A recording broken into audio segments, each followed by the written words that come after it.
E o nosso entrevistado hoje é o Evandro Figueiredo, que é presidente da Associação das Empresas de Serviços Contábeis de Americana. E eu gostaria que você falasse um pouquinho para a gente, Evandro, como que foi o começo da pandemia para vocês? Como que vocês tiveram que se readaptar, se adaptar, na verdade? No geral, para a atividade contábil, foi uma dificuldade muito grande. No início, não sabia exatamente como que ia se portar, era que ele iniciou com 15 dias, depois aí 15 dias iria voltar, e foi ao contrário, cada vez mais aumentando, vamos dizer assim, a não movimentação das pessoas na rua. Sim.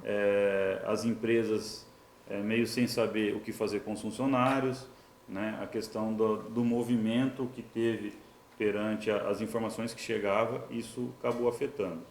E a atividade contábil, ela acabou sofrendo porque você não consegue parar, ela não parou.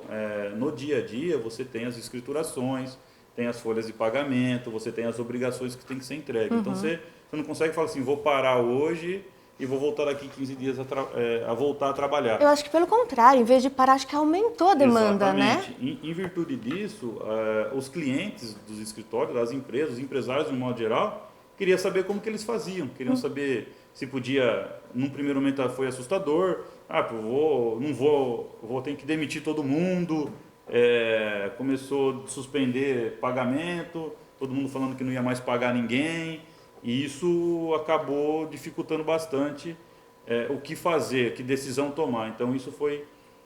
E onde que acaba sobressaindo? O empresário ligava onde? No escritório. O que eu posso fazer como funcionário? Até então não tinha mudado nada, não tinha nenhuma...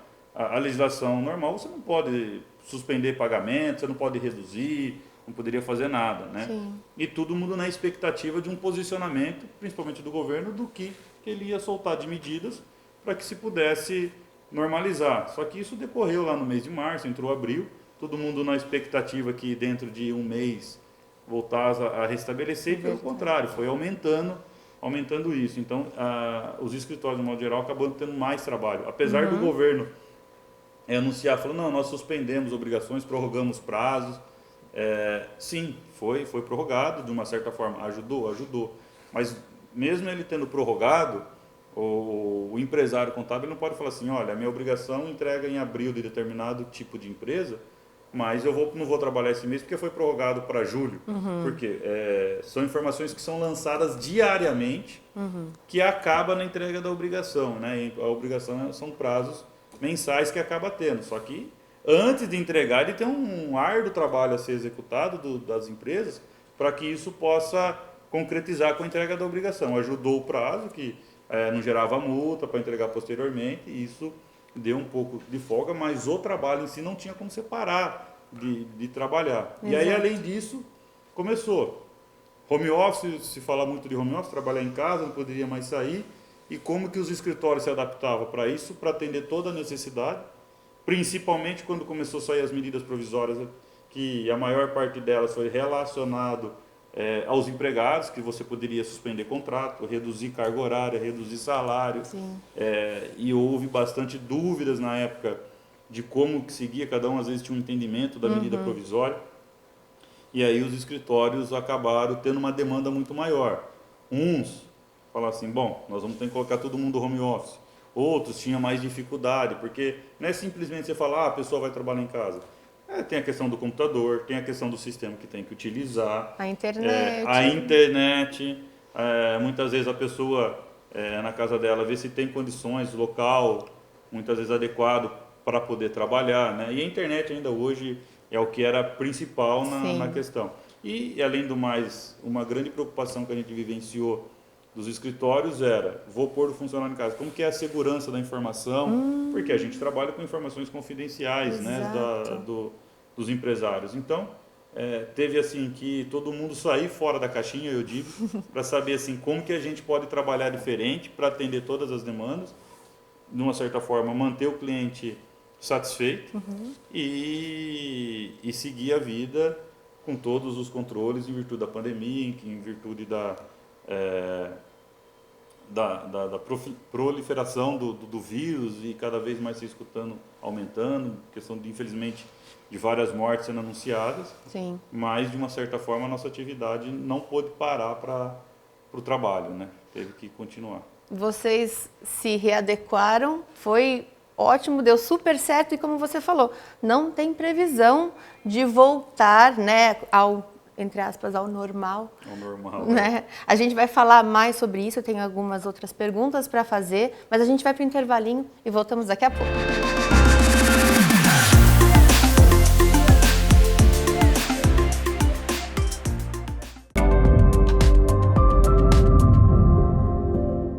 Hoje eu quero falar com vocês sobre a raiva.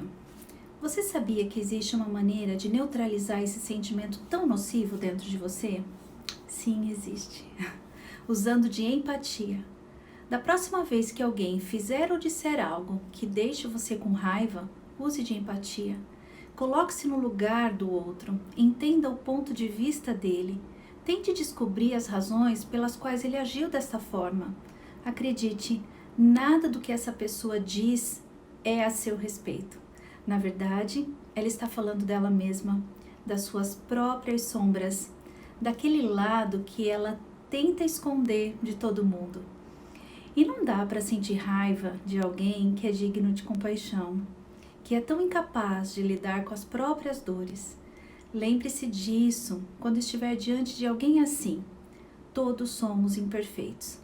A raiva, ela é um sentimento bastante humano, porém extremamente nocivo para quem sente.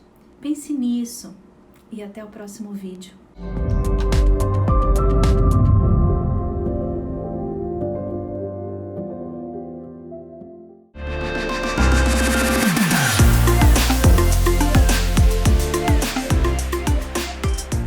Estamos de volta com o Up Entrevista, hoje falando com o Evandro, que é o presidente da ESCOM. E, Evandro, eu queria que você falasse um pouquinho para a gente sobre esse novo cenário. Muitos, como você disse, foram demitidos, eram CLT, e aí resolveram também, né, se adaptar. E agora são microempresários. Qual é o papel, né, de vocês nessa nova... Exato. O que aconteceu, né, quando no início da pandemia e percebendo que fosse se estender, teve muitas empresas que acabou demitindo muita gente. Né? Então a gente sabe que houve uma carga de demissão. Uns teve a política de aguardar, ver o que ia sair do governo, para ver se conseguia segurar a folha, e outros acabou demitindo. Até porque o que a gente percebeu também é que, assim, em virtude de toda essa mudança, a forma de trabalhar... Foi visto forma diferente de trabalhar, que muitas vezes ele viu que conseguia fazer até com um número reduzido de pessoas. Né? Ou fez a pessoa mudar a estratégia de trabalho dentro das empresas e acabou tendo, infelizmente, isso é ruim, né? Bastante dispensa. Aí com isso, as pessoas que ficaram sem emprego, de uma certa forma, elas têm muitas vezes família, têm obrigações, têm contas a serem pagas, porque isso não para, isso anda. E aí eles acabaram também tendo que se reinventar de uma forma de trabalho, né? Eu digo assim, teve que se inventar para trabalhar, porque às vezes num determinado momento rápido e em virtude da pandemia, para se recolocar no mercado às vezes é mais demorado e se torna demorado isso. E aí surge, hoje nós temos aí o MEI, que é o microempreendedor individual, onde ele tem uma série de atividades que ele é limitado a algum faturamento, né? Querendo ou não, tem o trabalho informal que acaba acontecendo. E eu acho que a contabilidade, nesse momento, quando acaba tendo procura disso, né, forma de trabalhar, é orientar, né, um trabalho bastante orientativo, porque às vezes a pessoa está naquele calor do desespero, vamos dizer assim, e acaba se precipitando, achando que vou abrir um negócio, vou abrir uma lanchonete, vou mexer com comida, começa, né, e para tudo você acaba tendo que ter, às vezes, um investimento ou dispor de alguma coisa para iniciar. Claro. Então, o que eu acho que o importante disso é um trabalho orientativo, ver se realmente está no momento. A gente sabe uma atividade que foi muito sacrificada, o comércio, que até hoje, americano, vamos falar de americano um pouco, sabe que cortou, então isso, porque assim, às vezes a pessoa sai e fala, vou montar uma loja, é uma coisa natural. Como se fosse algo fácil, né? Vou lá em São Paulo buscar roupa e vou montar uma loja. Mas, gente, é complicado, a partir que você tem um CNPJ, você tem que ter uma despesa, você vai precisar de um contador, você tem que comprar, você tem que ter funcionário, enfim, você tem que vender para poder arcar com tudo isso. Então, parece ser simples, mas não é, né? É uma responsabilidade muito grande. Então, eu acho que nesse momento, quando o empresário contábil for atender, ele tem que trabalhar muito na parte orientativa dessas pessoas. Que, por um outro lado, né, que a gente que trabalha na contabilidade, a gente percebeu que no final do ano, aí vamos pensar nos últimos 2, 3 meses de encerrar o ano, Sim. que já estava numa extensão muito grande da pandemia, de repente começou a vender, vender, que hoje você começou a escutar falar, não tem matéria-prima para comprar, não tem mais produto para vender. Exato. Quer dizer, teve faturamentos assim, da indústria no geral, da parte do comércio, do ramo. Foi surpreendente para vocês? Acabou sendo surpreendente. Agora fala assim, mas onde que estava esse dinheiro? A gente sabe que por mais que seja pouco ou não, aí é uma análise de cada um, houve uma liberação de dinheiro muito grande no país. Né?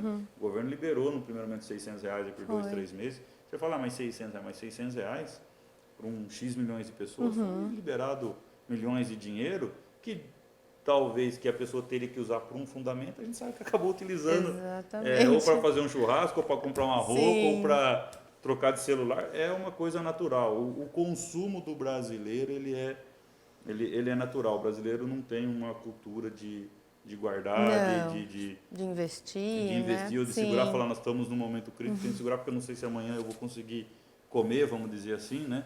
Mas então houve uma injeção de dinheiro muito grande. Agora, até quando vai isso?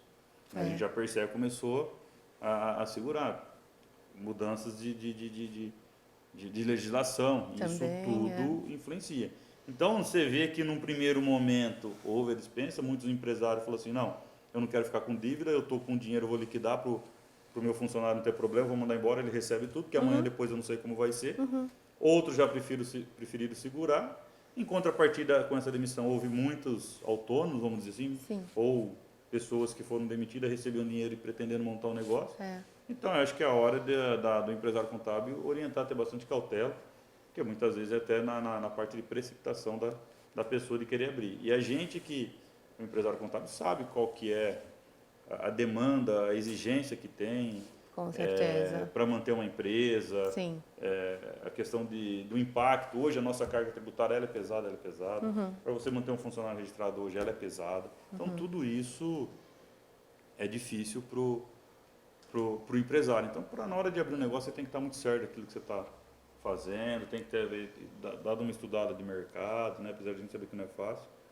Então, eu acho que o grande papel aí para as pessoas que foram demitidas querendo abrir é um papel orientativo do empresário da contabilidade, que eu acho que ele tem condição, pelo menos, de abrir os olhos dele de algumas preocupações que ele tem que ter, que muitas vezes ele não consegue enxergar. Porque quando ele está como CLT, ele chega no final do mês, ele recebe salário, ele não consegue muitas vezes ver o outro lado das obrigações que o patrão tem. Então, eu acho que é um grande papel orientativo aí, né? Antes de qualquer atitude, tem que procurar vocês em primeiro lugar, sanar as dúvidas, sanar as dúvidas, exatamente. Eu acho que isso é importante. Perfeito, fica a dica. Então, para vocês que têm aí esse sonho, essa vontade, venha conversar primeiro, né? Tirar as dúvidas.